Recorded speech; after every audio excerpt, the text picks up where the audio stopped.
Les voy a estar entonces acompañando en la unidad curricular Deterioro Neurológico, que forma parte de la formación en el doctorado en Psicología del Comportamiento.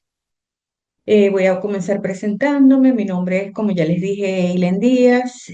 Soy psicóloga de profesión de pregrado. Soy magíster en orientación, mención educación de la Universidad del Zulia. Y soy doctora en Humanidades, mención Educación del Instituto de Estudios Superiores de Investigación y Posgrado, IESI.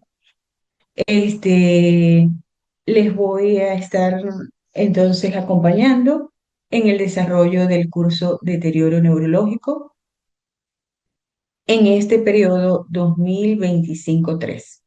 Vamos entonces a iniciar con la presentación del encuentro de hoy.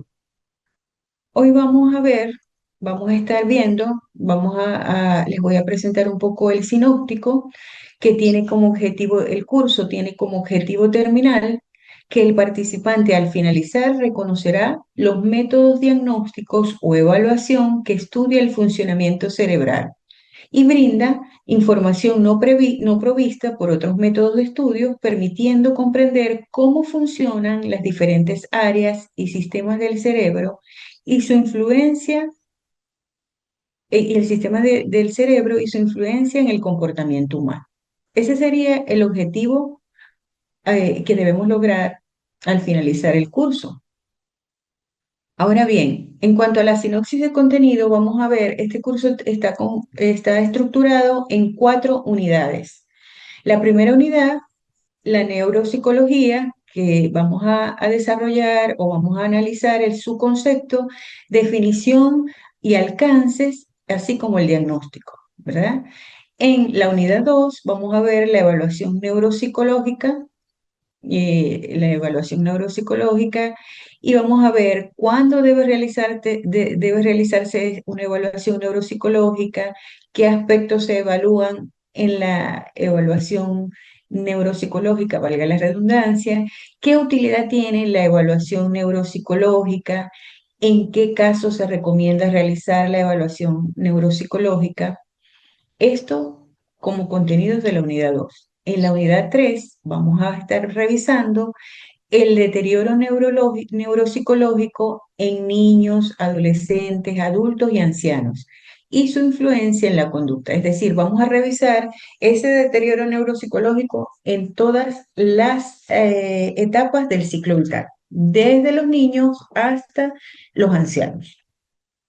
Y por último, en la unidad 4 vamos a revisar lo que es el tratamiento y las terapias que se utilizan en la neuropsicología para dar respuesta o para atender ese deterioro neurológico que se presenta en algunas etapas de la vida. ¿Sí? Vamos entonces a iniciar hablando de qué es la neuropsicología. La neuropsicología puede entenderse, según Correa en el 2018, como aquella que investiga las actividades mentales a la luz de sus conexiones con diversas áreas del cerebro. Esto se entiende entonces como que estudia la base neuroanatómica en relación a los procesos mentales.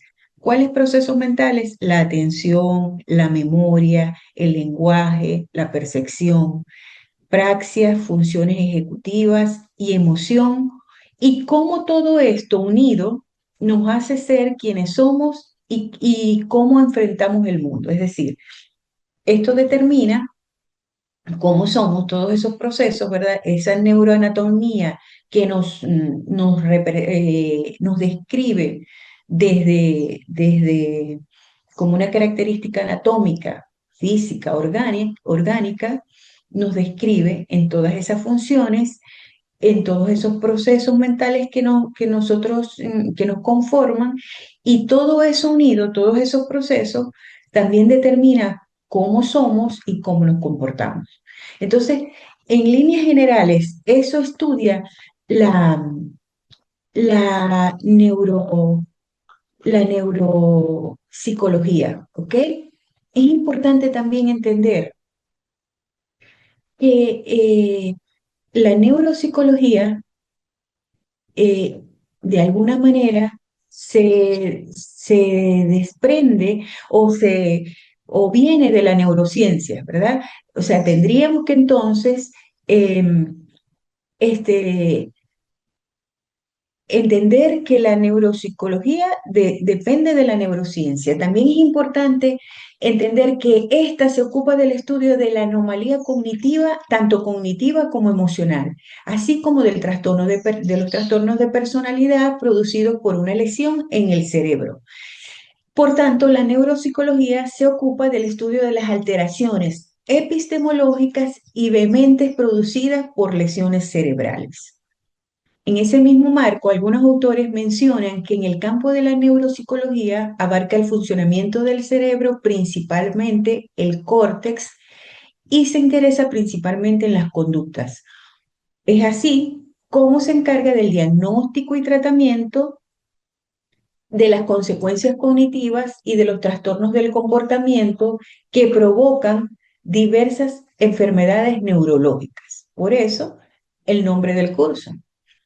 También se puede ver la neuropsicología como una disciplina científica que se engloba dentro de las neurociencias, como les venía diciendo, ¿verdad? Esta disciplina abarca un corpus de conocimiento teóricos y experimentales sobre las conexiones que existen dentro de nuestro cerebro, los procesos cognitivos superiores y el comportamiento, como ya lo he venido repitiendo. Por último, es necesario que comprendamos que el objeto de estudio son las personas que han presentado entonces daños cerebrales o enfermedades, daños o enfermedades cerebrales. De igual forma, es importante el estudio de los sujetos que tienen un cerebro sano. ¿Para qué? Es decir, no se limita solo a esas personas que han tenido daño cerebral o deterioro neurológico, sino que también estudia a las personas que se encuentran dentro de lo normal o con un cerebro sano. ¿Para qué? Para conocer ese funcionamiento normal y comprender el funcionamiento de un cerebro anormal. La neuropsicología tiene una historia, por supuesto, como todas las ciencias, como todas las áreas de las ciencias. Primero, el avance de la neurociencia, como lo dije anteriormente, ha permitido resolver muchos de los misterios que han rodeado el estudio del cerebro, ¿verdad? Su desarrollo como ciencia ha sido importante en el conocimiento de que el ser humano quiere alcanzar sobre su propia existencia. Y su historia como ciencia ha sido vital para esto. Los periodos de tiempo en los que, que ha atravesado su desarrollo demuestran una asociación estrecha que ha tenido con la progresión de la tecnología. Por supuesto, como todas las ciencias que accionan en el mundo o que han accionado en el mundo han sido de alguna manera afectadas su desarrollo por este desarrollo tecnológico que nosotros hemos visto a lo largo de la historia, específicamente en las últimas décadas, ¿sí? Entonces, ha permitido, por supuesto, ese desarrollo tecnológico que ha permitido que los instrumentos sean más eficaces y los procesos de investigación e intervención neurológica sean más óptimos a raíz del desarrollo tecnológico. La mente y los cambios que pueden sufrir siempre han sido especial interés para los científicos. Siempre la mente ha sido objeto de estudio para los científicos, filósofos y profesionales de la medicina a lo largo de la historia. Sin embargo, la primera referencia de la implicación del sentido común, es decir, del cerebro, en esta clase de discapacidad se halla en el corpus de Hipócrates. El primer antecedente de una deficiencia cognitiva en este aspecto de traumatismo del cerebro es la pérdida de expresión oral y escrita, que se produjo, según la historia, en Egipto, aproximadamente en el año 3500 a.C. En otras palabras, podemos decir que Hipócrates fue la primera persona que reconoció que el daño cerebral puede dar lugar a una pérdida del lenguaje. Eso sucedió, como les dije anteriormente, aproximadamente 400 años antes de Cristo. Imagínense ustedes entonces cómo la neuropsicología tiene una data de bastante recorrido histórico. ¿Ok? Ahora bien, continuando con la historia, Almeón de Crotona planteó su primera teoría con respecto al sueño y describió el fundamento de los nervios ópticos mediante múltiples disecciones, planteando la relación que existe entre el cerebro y los distintos sentidos, situándose a este órgano como el eje de la percepción, para ese momento de la percepción espiritual del hombre. Ahí vemos también cómo la historia establece una connotación religiosa, espiritual, desde la historia de la neuropsicología. Entonces, en ese entender, de acuerdo con los modelos aristotélicos, el núcleo de nuestros sentidos y acciones no es el cerebro, sino el corazón. Es aquí donde obtenemos información sobre el mundo que nos rodea, según Aristóteles. Y también es aquí donde se crea la reacción a ese universo que comienza al otro lado de nuestra piel. Continuando con la historia, en la época del Imperio Romano, Valerio Máximo informa de la primera incidencia de la alexia traumática. Este hecho histórico, es decir, la actividad cognitiva plantea que la actividad cognitiva está directamente conectado al vehículo cerebral. Esto significa que, en cierto sentido, entre el siglo XV y el XIX se publicaron diversos informes, la mayoría relacionados con los trastornos lingüísticos. Y en el siglo XV, Antonio Guanerio menciona a dos individuos con afasia, uno de los cuales tenía un lenguaje parafásico y que era fluido, y otro una afasia no fluida. En este sentido, el autor, ya antes mencionado, no habla que ambos pacientes sustituían un vocablo por otro término. El primero lo hacía mediante articulaciones parecidas y el otro no se alejaba del contexto de semejanza. En efecto, ambos pacientes no lograban expresar el mismo concepto. Continuando, en 1585, un doctor alemán indicó en su paradigma las observaciones médicas sobre la cabeza humana. Imagínense ustedes, es decir, explicó que cuando se detiene y las consecuencias de una lesión cerebral. Y él explicaba que cuando se detiene el flujo sanguíneo del cerebro, la lengua no está paralizada y el paciente no puede hablar porque la memoria se encuentra alterada sin poder producir palabras, siendo el primer autor quien distinguió entre la alteración del lenguaje, es decir, la afasia, y una alteración del habla, la disartria. Antes se creía que la afasia era un defecto de la lengua. Incluso utilizaban yesos y vendajes en conjunto con medicinas, porque creían que tenía un problema la lengua como órgano para ese proceso del lenguaje, de la expresión oral. Eh, en su modelo de neuropsicología, Gall, en 1828, menciona que existe un antecedente de la neuropsicología que fue la frenología, cuya disciplina antigua se encargaba del estudio de localizar exactamente la diversa función cerebral para fijar el rasgo de personalidad y el carácter de la persona. A raíz de esto, el cerebro es el órgano de la mente y sus facultades mentales se ubican en las áreas específicas de su superficie, es decir, que cualquier acceso o deficiencia en cuanto a la función del cerebro podía observarse a través del cráneo. Broca en 1861 afirmó que el cerebro sufre pérdida de lenguaje debido a un accidente cerebrovascular. Para apoyar su paradigma localizacionista, examinó a un paciente realizándole un examen post-mortem y descubrió graves lesiones en la zona posterior inferior del lóbulo frontal. Por tanto, el lóbulo frontal, explicaba Broca, es muy significativo para la función cognitiva y el control de las acciones o los movimientos voluntarios.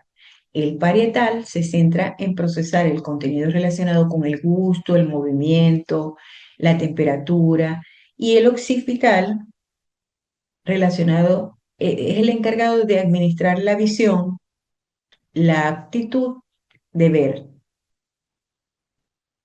Entonces vemos cómo allí podemos ver cómo fue cambiando, ¿verdad? Freud, incluso en el 1980, en 1891, perdón, utilizó la palabra agnosia para describir la condición en la que una persona no era incapaz de identificar estímulos mientras tenía una sensación apropiada de esos estímulos. En todo caso, utilizó la palabra para referirse a una variedad de problemas en la percepción visual, incluyendo agnosias visuales, espaciales, auditivas, táctiles y otras agnosias. Vemos entonces cómo desde épocas anteriores se venía hablando entonces de la neuropsicología. Además, la neuropsicología también tiene ciertas características que la describen. ¿Cuáles son esas características? Tiene un carácter neurocientífico. Al ser un subcampo de la neurociencia, como les explicaba anteriormente, la neuropsicología emplea el método científico en su investigación del cerebro humano. Estudia funciones mentales superiores, con referencia a las funciones mentales de orden superior. El autor Portellano, por ejemplo, en el 2005, investigó sobre los talentos mentales más elevados. ¿Cuáles son esos talentos? El pensamiento, el lenguaje, la memoria, las funciones ejecutivas, la percepción, la motricidad. Son las principales áreas de concentración en el campo de la neuropsicología.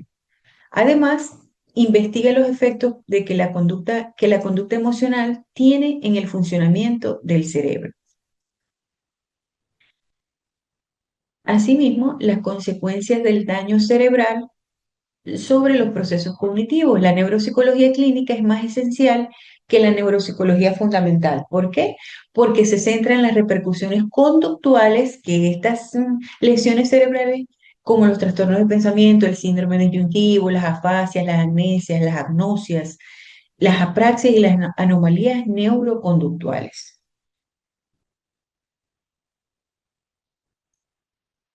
Utiliza modelos humanos. La neuropsicología centrada en el cerebro centrada en el ser humano se distingue de la neuropsicología centrada en el animal. ¿Por qué? Porque precisamente nuestros cerebros humanos son totalmente diferentes a los cerebros de animales. La neuropsicología, otra de sus características es que tiene un carácter interdisciplinar. Los campos de la neurología, la biología, la farmacología, la psicología y la medicina han contribuido a través del tiempo y siguen contribuyendo en el crecimiento de la neuropsicología como disciplina científica. Por eso se dice entonces que es interdisciplinar. Ahora vamos a ver que tiene también ciertas orientaciones la neuropsicología, como cuáles, como la orientación neurológica, que se ocupa principalmente de la localización del cerebro mediante exámenes neuropsicológicos, ya que era necesario para evaluar las lesiones cerebrales. Sin embargo, no tenía en cuenta la investigación del comportamiento. Es decir, esta orientación neurológica de la neuropsicología solo tomaba en cuenta la parte cerebral, sin tomar en cuenta la conducta o el comportamiento. Tiene una orientación psicológica también. ¿Por qué? Porque nos sirve para potenciar el recurso personal, dado que las personas están en constantes cambios, enfrentando nuevos retos y conflictos en el fin de construir su propio conocimiento. ¿Ok? Esto significa que se dedica a investigar solo los procesos psicológicos básicos, o sea, contrario a la neuropsicología de orientación neurológica, que como les dije, solo tomaba en cuenta la parte anatómica del cerebro. Entonces, esta orientación psicológica se encarga precisamente de esos procesos psicológicos básicos. ¿Para qué? Para tomar en cuenta, para establecer esos cambios, para ver las causas y las consecuencias de esos cambios de conducta. Tiene una orientación cognitiva. Es importante que estas metodologías y prácticas se complementen. Por ello, esta orientación es la alternativa integradora. Esta orientación cognitiva integra entonces la parte, la parte neurológica o la orientación neurológica y la orientación psicológica. Para entonces, según esta teoría, el cerebro está compuesto por una variedad de módulos diferentes y se establecieron tres procesos. El proceso de entrada, donde la información ingresa al encéfalo o análisis perceptivo. El proceso de salida, responsable de la conducta, los pensamientos y las acciones. Y el proceso serial, que hace más fácil el almacenamiento para que pueda ser recordado y pueda realizar representaciones en imágenes. Es decir, pueda ser capaz de memorizar esos aspectos esa información que ha sido internalizada. Esa es el área del es el aspecto cognitivo de la neuropsicología. Ahora bien, vamos a continuar revisando el material que les traje. ¿Cuáles son los alcances? Vamos a hablar un poco cuáles son los alcances de la neuropsicología. La neuropsicología de la atención. Al realizar cualquier actividad mental, ¿verdad?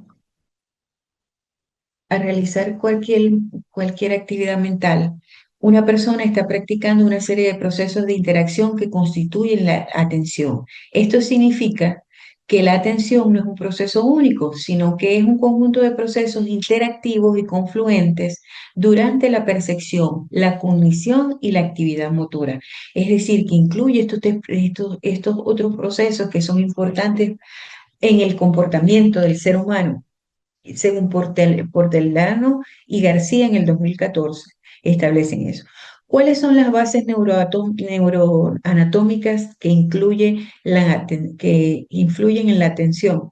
Son la formación reticular, el tálamo, los ganglios basales, el giro cingulado y el córtex heteromodal y los lóbulos. También tenemos que dentro de la atención se producen algunos algunas alteraciones o trastornos. ¿Cuáles son? Estas pueden, es importante entender que esos trastornos de la atención pueden eh, afectar al ser humano en cualquiera de sus etapas del ciclo vital. Es decir, esos problemas de atención se pueden presentar en la niñez, en la adolescencia, en la edad adulta o en la última etapa de la vida. ¿Sí? ¿Y cuáles son? El síndrome confusional agudo o delirio, que tiene diversos signos y este representa patologías y afecta el sistema nervioso central. El paciente es cuando vemos un paciente que presenta desorientación en tiempo, en espacio, no retiene información y casi siempre, por eso se le llama delirio. Entonces, desde esta perspectiva más general, se da con regularidad en adultos mayores y su abordaje es de manera médica. El déficit de atención con hiperactividad se le considera como una alteración en el neurodesarrollo, ¿verdad? Sus orígenes son de manera biológica y los factores ambientales contribuyen a su desarrollo. Esto significa que el niño, por ejemplo, con TDAH,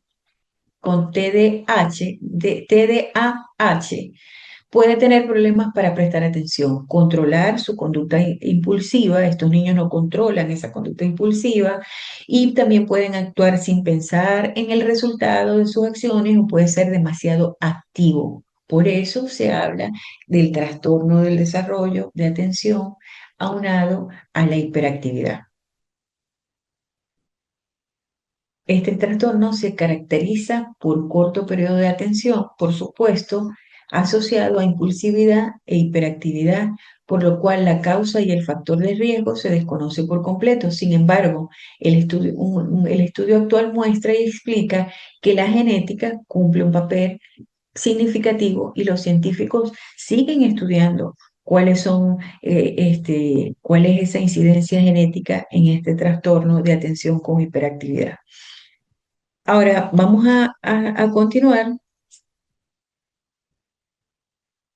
con otro alcance de la neurociencia de la neuropsicología, perdón, continuamos con la neuropsicología de la memoria.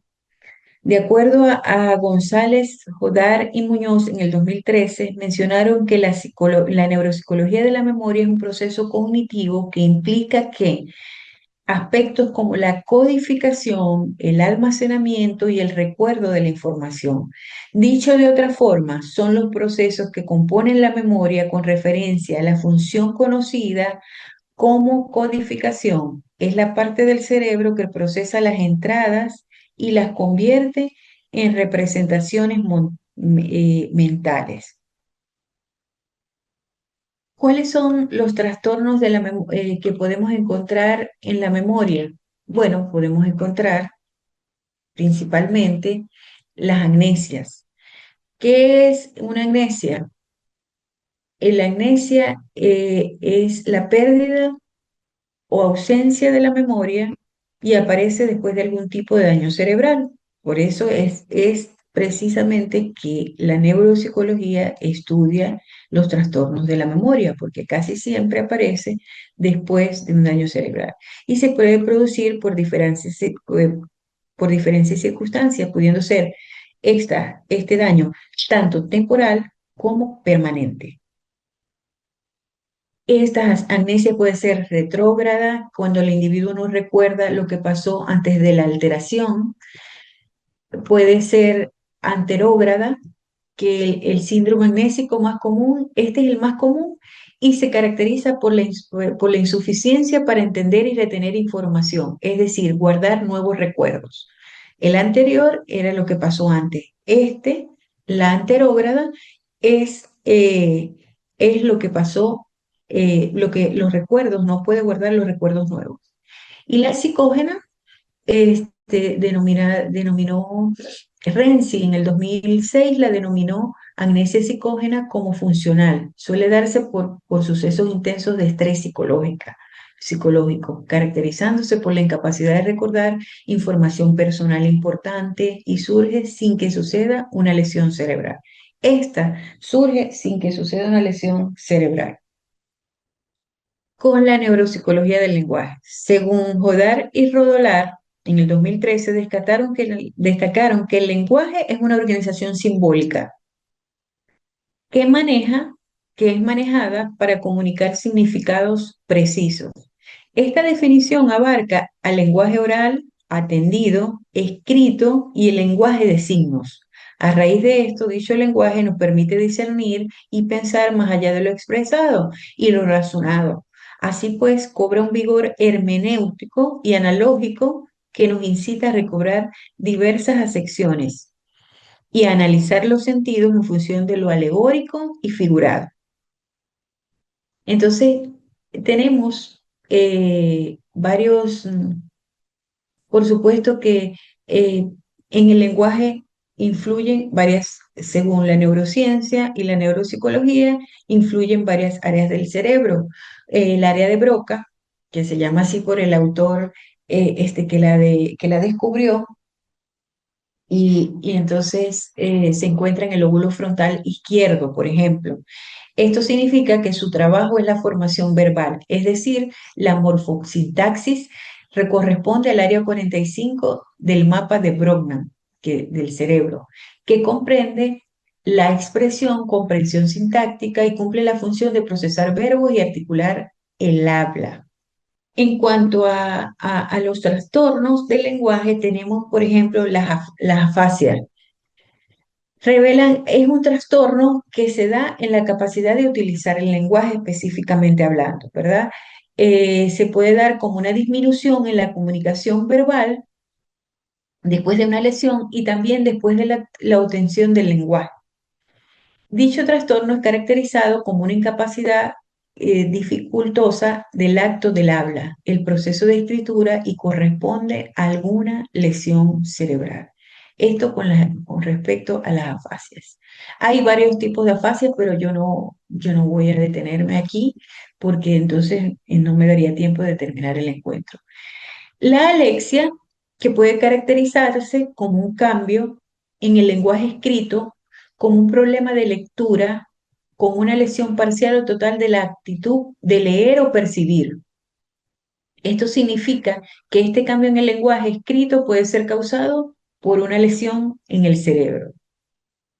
Pueden haber alexia sin grafía, alexia pura, otros tipos de alexia, pero que no nos vamos a detener porque de verdad nos lleva tiempo explicar todo eso. Me llevaría mucho tiempo explicar todo eso y ya pues vamos a terminar. La agrafia esta es una lesión en el lóbulo parietal supremo o izquierdo y puede provocar esta condición que se manifiesta como un cambio en la capacidad del paciente para escribir. La grafia entonces está relacionada de escribir, con esa capacidad que tenemos de escribir. Eh, También se da, por ejemplo, las agrafias fonéticas tienen que ver con como adicciones de letras, o sea, agregamos una letra donde no va u omitimos las letras. Las praxias son un conjunto de capacidades cognitivas que dirigen las acciones motoras. Esto está relacionado, se requiere, por ejemplo, esto tiene que ver con la información que tenemos acerca del espacio externo y acerca del propio cuerpo, ¿sí? Cómo nosotros nos movemos en cuanto a lo espacial. Y está relacionado también con con una limitación o un trastorno del lenguaje. Puede ser ideomotora, que es la ejecución de gestos o movimientos simples de forma voluntaria. Estos gestos se realizan de modo de respuesta a un estímulo para imitar algún movimiento. Las ideatorias, estas se relacionan con la capacidad de poner en marcha secuencias. Las visoconstructivas, que es la capacidad de planificar y hacer movimientos para copiar o armar rompecabezas, por ejemplo. Las faciales, movimientos o gestos de manera voluntaria con diferentes partes del rostro, cuando hacemos muecas con nuestro rostro, a eso se refiere. Del vestido es la capacidad para poder vestir. Hay personas que sufren de praxias que no les permiten, no tienen la capacidad de vestirse, ni organizar las partes del cuerpo, porque no saben, porque tienen esa incapacidad de organizar las partes del cuerpo. ¿Ok? Continuando, tenemos eh, la neuropsicología de la percepción. La neuropsicología de la percepción es el peritaje neurológico. En el peritaje neurológico se conduce a las preguntas y exámenes para entender los conceptos anatómicos, topográficos, cognitivos y conductuales del paciente. De esta forma se obtiene información valiosa para analizar, incluso se valora su forma de hablar y la velocidad de respuestas expresadas para finalmente determinar si sus pensamientos son normales. Claro, dependiendo de la velocidad de respuesta, de la forma de hablar, nosotros podemos intuir en una evaluación neuropsicológica si esos pensamientos tienen un curso normal, que es lo que se hace en la evaluación mental, ¿sí? Tenemos entonces algunos algunos trastornos de la percepción, como son la agnosia, que puede ser visual, auditiva. La agnosia puede ser visual, espacial y auditiva. La agnosia, ausencia de reconocimiento, es una incapacidad para poder reconocer de manera integral. Por eso está relacionado, por eso es un trastorno de la percepción, porque no nos permite a nosotros reconocer. Si es visual, todo lo que yo pueda estar viendo no lo puedo reconocer. Si es espacial, todo lo que está en mi espacio no me permite reconocerlo. Y la agnosia visual, por ejemplo, se puede dividir en la agnosia de los colores, donde el sujeto no es capaz de indicar los colores, ni clasificarlos por su totalidad, ni mucho menos asignar un objeto común al color indicado. La agnosia del objeto, que el sujeto no indica el nombre del objeto ni para qué se utiliza, pero sí logra identificar el objeto por el color. Y la agnosia del rostro, el sujeto es incapaz de poder reconocer rostros familiares, inclusive el mismo sujeto cuando se mira al espejo. Entonces vemos como hay un problema de agnosia visual cuando suceden estos trastornos. Cuando la agnosia espacial, la persona con agnosia espacial no puede reconocer la distancia entre los objetos. Son las personas que se tropiezan, que tienen problemas para desplazarse porque no pueden, ni siquiera su propia localización en el espacio la pueden comprender. Esta lesión se da en regiones parietales. Esto viene entonces a causa de regiones parietales y parietales derechos en el cerebro. Y por último, la agnosia auditiva es la incapacidad de poder reconocer sonidos normales o comunes como el lenguaje hablado. Cuando otra persona habla, la persona con agnosia auditiva es incapaz de reconocer este lenguaje, no puede reconocer la música. Los daños se ocasionan, esto es producto de un daño en el lóbulo temporal dominante y lesiones temporales bilaterales, diferentes, y también existen diferentes este, agnosias auditivas, pero de verdad no me voy a detener allí.